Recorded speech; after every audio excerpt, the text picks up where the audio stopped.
देखो जैसा कि आपको टाइटल से पता है कि नाम ही है भूत बंगला। मैं ये कहूँ एक बार भूत बंगले में आके देखिए, आपको बड़ा मनोरंजक भूत बंगला आपको आपको गुदगुदाएगा, आपको डराएगा, आपको लेकिन आपको एक मीनिंगफुल मनोरंजन के लिए भी आपको बांध के रखने की कोशिश करेगा। मुझे एज एन एक्टर काम करने में बहुत मज़ा आया भूत बंगला में। कॉमेडी ऑफ एरर और स्लैपस्टिक इसके तो जादूगर है प्रियदर्शन साहब, क्योंकि इसमें ये एक्टर तो वो मजे हुए होते हैं, क्योंकि कॉमेडी की 12 ब्रांचेज होती हैं। स्लैपस्टिक कॉमेडी, रियलिस्टिक कॉमेडी, मनोरंजक comedy, innovative comedy, black comedy, comedy of error. तो ये स्लैपस्टिक कॉमेडी और कॉमेडी ऑफ एरर का जो कॉम्बिनेशन पर्दे पे लेके आते हैं, जब जब प्रियन जी के साथ काम करने का मौका मिलता है तो बिल्कुल मैं ताज़ा हो जाता हूँ और स्टूडेंट और बन जाता हूँ कि अरे इसमें तो और भी मज़ा आया। चुनौती तो हर समय हो रहा है। बचपन से बच्चा इतना छोटा हो तो हाँ उधर मत जाना, हुआ है या भूत आ जाएगा, या उधर मत जाना भूत आ जाएगा, या वो उधर मत जाना उधर रात में अंधेरे में। तो पता लगा जब से जन्म लिया है आज तक डर ही तो रहे हैं, हर जगह डर ही तो रहे हैं। या तो जब अंधेरा होता है तो रात में गाना गाते हैं, और या उजाला होता है तो नहीं तो चारों तरफ है तो नहीं। तो ये जो डर हमारे घर घर में, हर मोहल्ले में जो बच्चे को खेल खेल में जो डराया जाता है, एक्चुअली ये डर जीवन भर जाता नहीं है। और उस डर में हम लोग तो भूत बंगले के माध्यम से आपको एक मनोरंजन रूपी भूत बंगला दे रहे हैं। आइए तो बड़ा मज़ा आएगा आपको।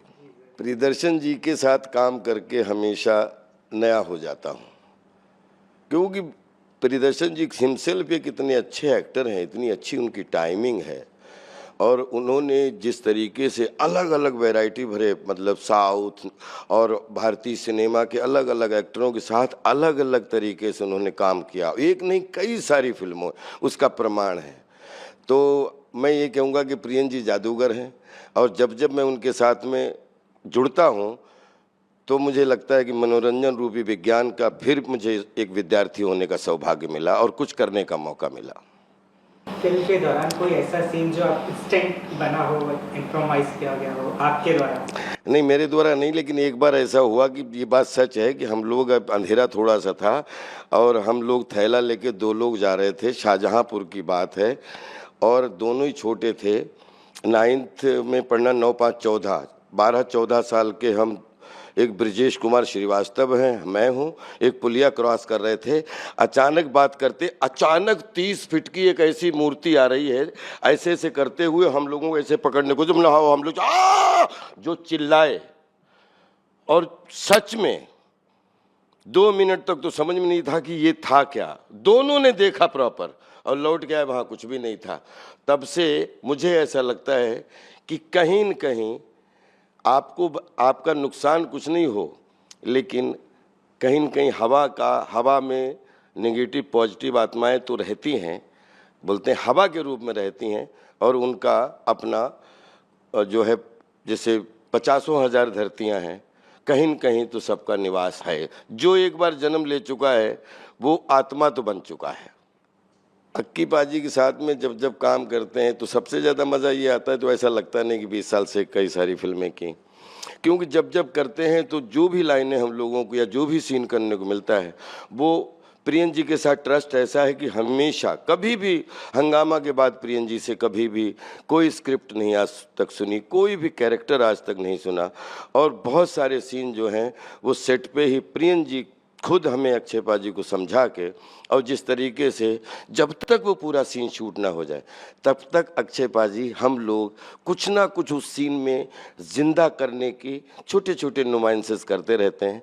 वो मुझे बहुत मज़ा आता है और हमेशा तरोताज़ा हो जाते हैं, क्योंकि इम्प्रोवाइजेशन अच्छी होना, सीन ना बिगड़े, सीन में और जान आ जाए, और कोई स्क्रीन प्ले को मजबूती मिले लेकिन उसको बिखराव ना मिले। तो आई थिंक उसमें प्रियन जी के हाथ में जब डोर होती है तो वो सीन का मज़ा ही दूसरा हो जाता है।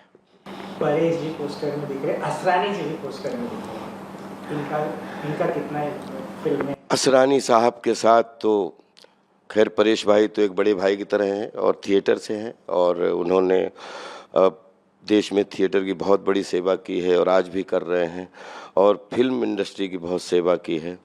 तो उनके साथ तो एक बहुत ही अलग तरीके का हमारा जो है गिव एंड टेक फार्मूला रहता है फिल्म में और साथ में असरानी जी हों तो ऐसा लगता है चूड़ी बना के असरानी जी उसके नग बन जाते हैं हमेशा। उस चूड़ी को बनाने के लिए उसमें नग का काम करते थे असरानी जी।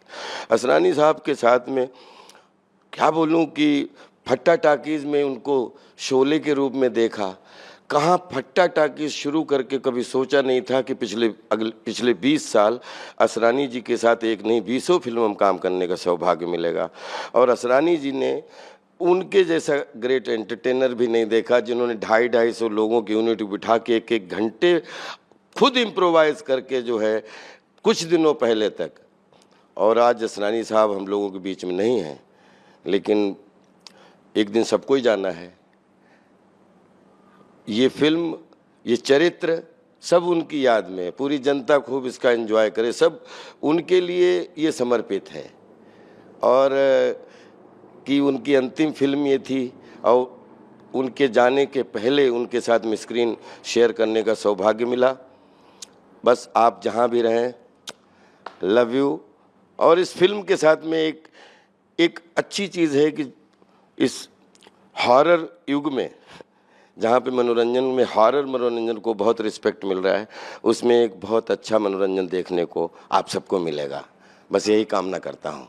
आखिरी में आपको व्यक्तिगत रूप से कॉमेडी या हॉरर ज़्यादा क्या है? अभिनय, 3 डायमेंशनल अभिनय, दुनिया का कोई भी कैरेक्टर हो उसको जीने की तमन्ना का अभिनय।